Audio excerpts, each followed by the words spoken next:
Bonjour, on est avec Hélène Hamon, comédienne permanente au TJP, qui va nous parler un peu du spectacle Grumeaux, dans lequel elle joue le rôle de Chiffon. Et on aimerait d'abord que vous nous parliez un petit peu des thèmes du spectacle. Alors, le thème générique du spectacle, est porté par les deux personnages, qui sont deux personnages qui vivent dans la rue, donc c'est de ça qu'on parle, bien sûr. Et le propos se retrouve dans le titre de ce spectacle-là, Grumeaux, c'est-à-dire cette chose qui ne se dilue pas dans la pâte, qui est fabriquée avec les mêmes ingrédients que tout le reste, mais qui n'arrive pas à être assimilée, n'arrive pas à être lisse. Et parce que quelque chose s'est mal passé à un moment donné et la pâte n'a pas pris. Et donc la pâte, si on considère que la pâte c'est la société, eh bien la pâte rejette cette espèce de conglomérat, de choses qui ne ressemblent pas aux autres. Et voilà, donc on va parler de ça. Et votre personnage à vous, Chiffon, vous pouvez nous parler un petit peu d'elle, c'est qui Chiffon et comment vous avez créé ce personnage-là?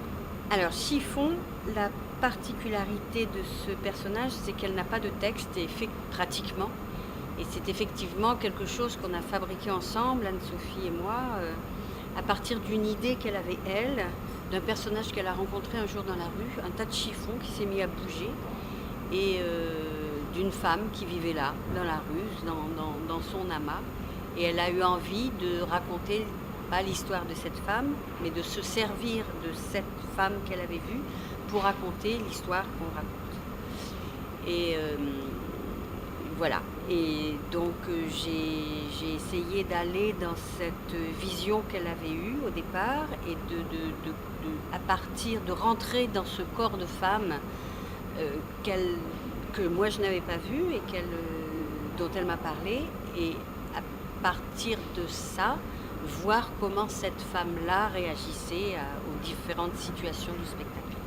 Alors le personnage de Chiffon, il a une gestuelle assez particulière et on aimerait savoir qu'est-ce que ce spectacle t'a apporté à toi en tant que comédienne, le fait d'explorer des nouvelles formes et la manière dont tu as créé le personnage. Alors, d'abord, un énorme bonheur. J'ai eu un immense plaisir à travailler ce spectacle, ce personnage, à faire cette recherche-là. Cette recherche dans cette forme particulière qui s'apparente au personnage de Bouffon, qui est quelque chose que j'ai travaillé quand j'avais 20 ans, qui m'a toujours passionnée. Et c'est à cet endroit-là qu'on s'était rencontrés avec Anne-Sophie, alors qu'elle était très jeune encore, et que je donnais une formation justement sur les bouffons. Et à partir de là, la rencontre entre Anne-Sophie et moi s'est faite à ce moment-là. Et on ne s'est plus quitté depuis. À différents endroits, on s'est retrouvés dans le métier à différents endroits. Et j'ai eu un immense plaisir à pouvoir renouer avec cette forme particulière de travail. Et d'autant plus de plaisir que c'était Anne-Sophie qui, cette fois-ci, me dirigeait. Donc c'est comme si la boucle se bouclait, que ce que j'avais envoyé me revenait d'une autre forme, digérée, rajeunie.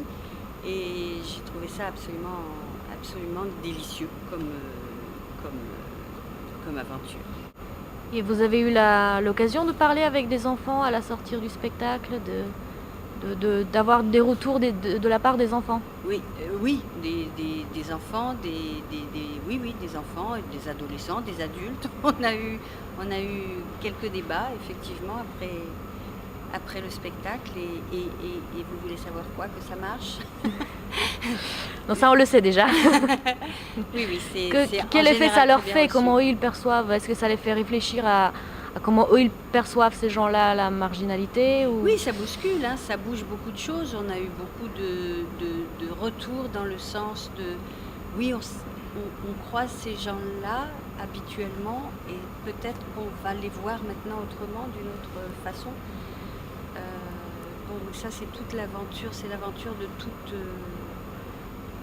de de toute nouvelle rencontre qui bouscule la façon de penser, la façon de percevoir l'autre.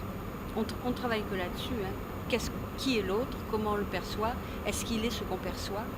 Est-ce qu'il n'y a pas autre chose que ce qu'on perçoit dans un premier regard? On aurait un rejet de ces... Voilà, à croiser ces individus, on aurait un rejet spontané, et puis en allant un petit peu plus à l'avant, en rentrant un petit peu plus dans leur monde, est-ce que finalement on ne se rend pas compte qu'ils sont comme vous et moi?